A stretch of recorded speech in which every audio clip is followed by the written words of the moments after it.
ଭାବରେ ଆମର ଆମର କାର୍ଯ୍ୟକ୍ରମ ସମାପନ କରୁଛୁ ଏବଂ ପ୍ରତ୍ୟେକ ବର୍ଷ ଭଳି ଏହି ବର୍ଷ ଆମର ପାରମ୍ପରିକ ଏବଂ ଓଡ଼ିଶା ସରକାରଙ୍କର ଯେଉଁ ସମବାୟ ଆଇନ ରହିଛି ସେହି ଅନୁସାରେ ଆଜି ବାର୍ଷିକ ସାଧାରଣ ସଭା ଡକାଯାଇଥିଲା ଏବଂ ଆମେ ଏଥିରୁ କାରଖାନାର ପୂର୍ବ ବୈଠକର ନିର୍ଦ୍ଧାରଣ ଏବଂ ବ୍ୟବସାୟିକ ପରିଚାଳନା ଆଖୁ ଚାଷର ସମସ୍ୟା ଏବଂ ତାର ନିରାକରଣ ଏବଂ ଆମର ଆୟ ବ୍ୟୟ ଏହି ସବୁ ବିଷୟରେ ପୁଙ୍ଖାନୁପୁଙ୍ଖ ଆଲୋଚନା କରାଯାଇ ଆମର ବୈଠକ କରାଯାଇଛି ଏବଂ ତିନୋଟି ନୂଆ ପ୍ରସ୍ତାବ ଆମେ ରଖିଛୁ ଆଜିର ବୈଠକରେ। ଗୋଟିଏ ହେଉଛି ଏନ୍ଆର୍ଆର୍ ମାନଙ୍କର ଆମର ଏଇଠି କାର୍ଯ୍ୟରତ ଏନ୍ଆର୍ଆର୍ କର୍ମଚାରୀ ଯେଉଁମାନେ ଅଛନ୍ତି ସେମାନେ ଦୀର୍ଘଦିନ ହେଲା ଅଛନ୍ତି, ତାଙ୍କ ପାଇଁ ତାଙ୍କର ସ୍ଥାୟିତ୍ୱ ତାଙ୍କର ପ୍ରମୋସନ୍ ପାଇଁ ସେମାନେ ସିଜନାଲ କର୍ମଚାରୀ ହେବାକୁ ଚାହୁଁଛନ୍ତି, କିନ୍ତୁ ଆମର ଆସିକା ସମବାୟ ଚିନି ଶିଳ୍ପ ଲିମିଟେଡର ଯେଉଁ ବାଇଲ ଅଛି ସେଇଥିରେ ସେମିତି କିଛି ବ୍ୟବସ୍ଥା ନାହିଁ। ସେଟା ଗୋଟେ ଲିପିବଦ୍ଧ କରିବା ପାଇଁ ନିର୍ଦ୍ଧାରଣ କରାଯାଇଛି ଏବଂ ଓଡ଼ିଶା ସରକାରଙ୍କର ଯେଉଁ ଅବକାରୀ ନୀତି 2026 ପ୍ରକାଶ ପାଇଛି ସେଥିରେ ଆମର ଆସିକା ସମବାୟ ଚିନି ଶିଳ୍ପ ଲିମିଟେଡର ଯେଉଁ ଆମର ଯେଉଁ ବଟଲିଂ ୟୁନିଟ୍ ଅଛି ତାର ବ୍ୟବସାୟିକ ପରିଚାଳନା ଏବଂ ତାର ଲାଭରେ ବହୁତ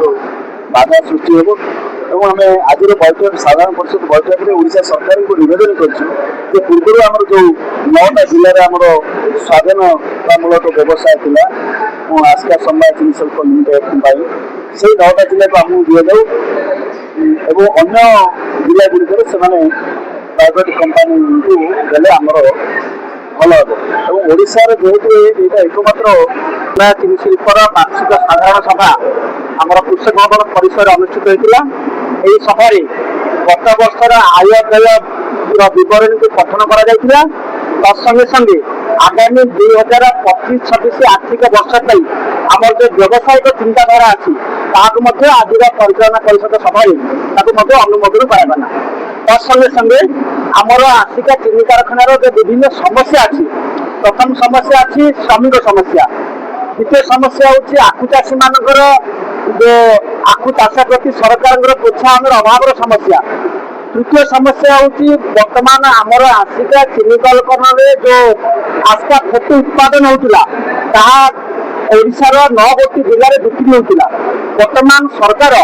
ଯେଉଁ ନୂଆ ଅବକାରୀ ନୀତି ଅବଲମ୍ବନ କଲେ ସେ ଅବକାରୀ ନୀତି ମାଧ୍ୟମରେ ବର୍ତ୍ତମାନ ଆସିକାର ଯେଉଁ ଆସିକା ଫେଟି 9ଗୋଟି ଜିଲ୍ଲାରେ ଯେଉଁ ବିକ୍ରି ହେଉଥିଲା ବର୍ତ୍ତମାନ ସେଠି ଯେଉଁ ପ୍ରାଇଭେଟ୍ ଅର୍ଗାନାଇଜେସନ୍ ମାନେ ଅଛନ୍ତି ସେଇମାନେ ମଧ୍ୟ ବିକ୍ରି କରିବା ପାଇଁ ତାଙ୍କୁ ସରକାର ବର୍ତ୍ତମାନ ଅନୁମତି ପ୍ରଦାନ କଲେ, ଯାହାଫଳରେ ବର୍ତ୍ତମାନ ଆସିକା ଫେଟି ସେ ଅଞ୍ଚଳରେ ଯେଉଁ ବିକ୍ରି ସେଥିରେ ଯେଉଁ ଲାଭ ହେଉଥିଲା ସେଇ ଲାଭରେ ବର୍ତ୍ତମାନ ଆପଣମାନେ ଦେଖୁଥିବେ କର୍ମଚାରୀମାନଙ୍କର ଦରମାଠୁ ଆରମ୍ଭ କରିକିରି ତାଙ୍କର ଯାହା ଆନୁଷଙ୍ଗିକ